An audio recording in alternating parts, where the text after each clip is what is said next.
இஸ்ரோ விண்வெளி ஆய்வு மையத்தில் 100க்கும் மேற்பட்ட பெண் அதிகாரிகள் பணியாற்றி வருவதாகவும், தமிழ்நாட்டில் இருந்து நிறைய பெண்கள் அறிவியல் படித்து இஸ்ரோவுக்கு வர வேண்டும் என்றும் இஸ்ரோ விஞ்ஞானி தேன்மொழி செல்வி தெரிவித்தார். இஸ்ரோல நிறைய இந்த மாதிரி சாதிக்கிறதுக்கு நிறைய தமிழியன்ஸ் இருக்காங்க.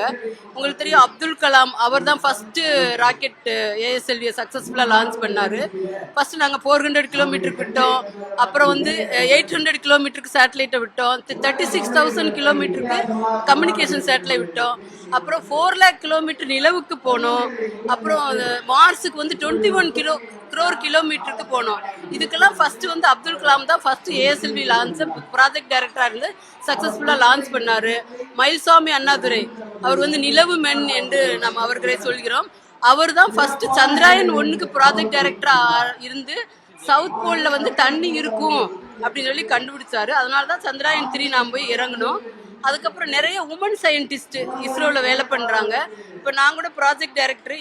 நான் பண்ண சேட்டலைட் ஓசன்சாட் 3 என்ன பண்ணுதுன்னா, அது அங்கேருந்து வெதர் ஃபோர்காஸ்டிங், அதுக்கப்புறம் சைக்ளோன், அந்த புயல்லாம் எப்படி மூவ் ஆகுது, அதனோட 1 வீக்கில் எங்கே மூவ் ஆகுது, எங்கே ஃபார்ம் ஆகுதுன்னு சொல்லும்.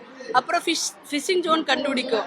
நாங்கள் என்ன தெரியுமா, அந்த ஃபிஷர்மெனுக்கு ஒரு இன்ஸ்ட்ருமெண்ட் கொடுத்துருக்கோம்.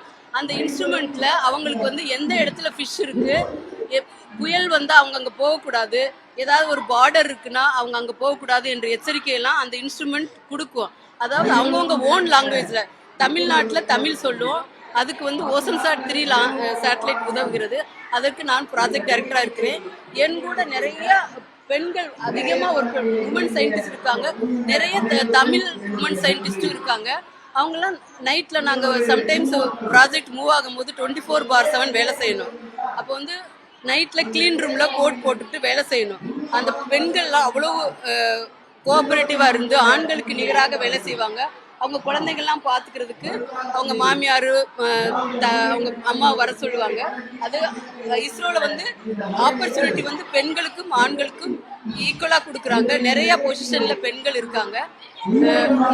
எனக்கு என்ன ஆசைன்னா, தமிழ்நாட்டில் அதிகமான பெண்கள் சயின்ஸ் படித்து முன்னேறி ஸ்பேஸ் சைன்ல ஒர்க் பண்ணணும்னு ஆசை இருக்குது. ஏன்னா science is growing very rapid and speed.